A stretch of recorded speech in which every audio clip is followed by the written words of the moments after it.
موجودہ زمانے میں کچھ لوگوں نے اپنے عہد کے خیالات، اپنے فکر، اپنے فلسفے اس طرح ماڈرن ڈیز چیلنجز یا جتنے مستشرقین ہیں ان کے قرآن پہ اعتراض ان کو سامنے رکھ کے قرآن مجید کے کچھ تراجم کیے ہیں، اور اردو زبان میں بھی ہمارے پاس کچھ اس طرح کے ترجمے آتے ہیں جس میں ایسی باتیں کہی گئی ہیں جس سے آپ ریلیٹ تو کر سکتے ہیں. جیسے آج ہی کے دور کی بات ہو رہی ہے، وہ انڈسٹریل ریولوشن آ چکا ہے اور ایٹم بم کو ریلیٹ کر دیا گیا ہے.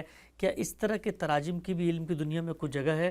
چونکہ کرنے والوں نے اس میں یہ چیز پیش نظر رکھی کہ اپنے عہد سے ایک طرح کی قرآن کی ریلیونس پیدا کر دیں اور آیات کیسے ترجمے کریں کہ وہ لگے کہ جیسے آج کے دور کے کوئی مسئلے کی بات ہو رہی ہے. نہیں، یہ تو نہیں ہو سکتا. کسی کتاب میں آپ اپنا دور داخل نہیں کر سکتے، نہ اپنے آپ کو داخل کر سکتے ہیں. کتاب کا ترجمہ کرنا ہے، تفسیر کرنی ہے، اس کو سمجھانا ہے، تو آپ کو اپنے دور سے اٹھ کے اس کے دور میں جانا چاہیے. اچھا، یہی اس کا حق بھی ہے. قرآن مجید جس زبان میں نازل ہوا ہے وہ زبان کیا ہے، کس دور کی زبان ہے، اس وقت اس کے الفاظ کیسے استعمال ہوتے ہیں، اس وقت اس کے جملوں کی تعریف کیا ہوتی ہے، اس سے کیا مدعا سمجھا جاتا ہے، اس سب کچھ کو ہمارے علم نے محفوظ کیا ہے. اور اب بھی اگر کوئی آدمی محنت کرے تو اس تک رسائی حاصل ہو جاتی ہے. اس میں مہارت پیدا کرنی چاہیے. اسی طرح قرآن مجید کے مخاطبین کون ہیں؟ دنیا میں کوئی کلام بھی اپنے مخاطبین کی رعایت کے بغیر بامانی نہیں ہوتا. ان مخاطبین کو سامنے رکھ کر اس کو سمجھیں گے، بتائیں گے. اب اس کا اطلاق کرنا ہے موجودہ دور پر، تو یہ ترجمے کا موضوع نہیں ہے، یہ تو حواشی کا موضوع ہے. اگر کسی چیز میں یہ ضرورت پڑ گئی ہے کہ موجودہ دور سے اس کے کسی حکم کا، اس کے کسی بیان کا تعلق کیسے پیدا ہوتا ہے، تو وہ نیچے حاشیے میں آدمی بیان کرے. اور اس کا بھی طریقہ یہ ہے کہ یہ بتائے کہ اوپر کیا بات بیان کی گئی ہے، وہ اپنے مخاطبین کے لحاظ سے کیسے ریلیونٹ تھی، اور اس میں وہ کیا چیز ہے کہ جو آج ہماری کسی ضرورت سے متعلق ہوتی ہے. اس کو ہم احکام میں اس طرح بیان کرتے ہیں کہ قرآن مجید نے جو شریعت دی ہے یا دین میں جو شریعت ہے، وہ ساری کی ساری شریعت کچھ حقائق پر مبنی ہے. وہ الاحکام بالعلل ہیں، یعنی ان کی علتیں ہیں، ان کے پیچھے معنی ہیں، ان کے پیچھے حقیقت ہے. اس حقیقت کو سامنے رکھ کر اللہ تعالیٰ کسی حکم کا پابند کرتے ہیں اور اپنے ساتھ بندوں کے تعلق کو منضبط کر دیتے ہیں. یہی شریعت کا مقصود ہے. تو یہ چیز جب ہو جاتی ہے تو پھر اس حقیقت کو سامنے رکھ کے ہم دیکھیں گے کیا وہ حقیقت پائی جاتی ہے. تو اس وقت پائی جاتی ہے تو قرآن مجید کا حکم متعلق ہو جائے گا، بیان بھی متعلق ہو جائے گا.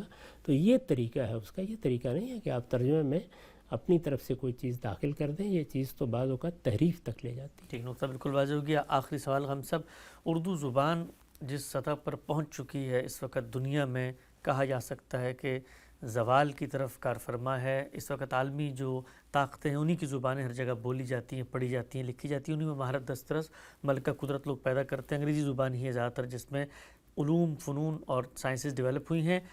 اردو زبان تو ہمارے اپنے ملک میں جہاں پر انڈیا پاکستان میں لوگ اب اس طرح سے پڑھ نہیں سکتے، محاورے نہیں جانتے، علامہ اقبال کا کوئی شعر نہیں سمجھ سکتے.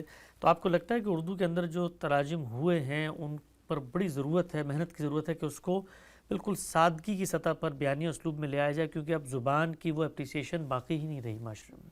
یہ بات یہ ہے کہ قرآن مجید عام سطح کی کتاب نہیں ہے. وہ جس سطح کی کتاب ہے ترجمے اس کے لحاظی سے ہوں گے. اگر اب زبان تبدیل ہو گئی ہے تو جو زبان تبدیل ہو کے بنی ہے اس میں ترجمہ کر دیں. یعنی یہ زبان کا معاملہ یہ نہیں ہے کہ اس کی کوئی 2 یا 3 سطحیں ہوتی ہیں. وہ تو کتاب کے لحاظ سے اس کی سطح کو قائم رکھنا پڑتا ہے. تو وہ سطح آج بھی موجود ہوگی، نئی زبان بنے گی. ابھی تو وہ بنی نہیں ہے. اس وقت تو صورت یہ ہے کہ یا تو آپ مثال کے طور پر انگریزی زبان میں ترجمہ کریں، تو انگریزی زبان تو بنی ہوئی زبان ہے. ٹھیک، اس کے اپنے اسالیب ہیں، اس میں بات کرنے کے اپنے طریقے ہیں، اس کے اپنے ڈکشن ہیں، ان میں ترجمہ کریں، کر رہے ہیں لوگ. اور اگر آپ نے کوئی نئی زبان ہے جو اب بن گئی ہے لوگوں کے لیے، تو وہ کیا ہے اس وقت؟ پہلے تو اس کو متعین کرنا چاہیے. تو وہ جو کچھ بھی ہے اس کو سامنے رکھ کر پھر لوگ ترجمہ کر دیں گے، جیسے کہ ہمارے یہاں ہوا ہے. لیکن وہ بنے گی تو ترجمہ کریں گے. ابھی تو قریبی عہد میں نے آپ کو بتایا نا کہ مثال کے طور پر مولانا سید ظفر اللہ صاحب مودودی کا ترجمہ تو ابھی کل کی بات ہے، یا ابھی ہم مولانا تقی عثمانی صاحب کے ترجمے کی بات کر رہے ہیں، وہ تو ابھی شائع ہوا ہے. تو ظاہر ہے کہ اہل علم اسی طرح سے ترجمے کر رہے ہیں.